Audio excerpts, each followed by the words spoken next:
លោកដែលមានភ័ព្វពិស្នាឡើងគង់កម្រាលព្រៃព្រំ3ជាន់ពិតជាមាននៅសេរីសួស្តីជ័យមង្គលមេដងមែនបើពិតមែនដូចមាត់ប្រកាសដូចថាបានអ្វីជាបន្ត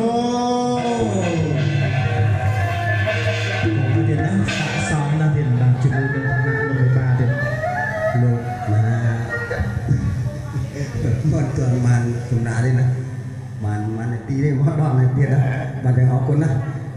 ចឹងលោកបានប្រគំនៅបាត់ច្រោងបានជើងដល់មួយម៉ែទាំង4ឡើងគង់លើកក្រោម3ក៏បានឡើងគង់រូបសពគ្រប់អស់ហើយបានដល់ឡើយតែ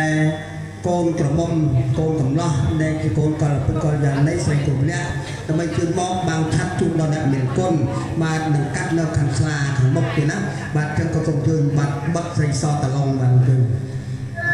Thank you.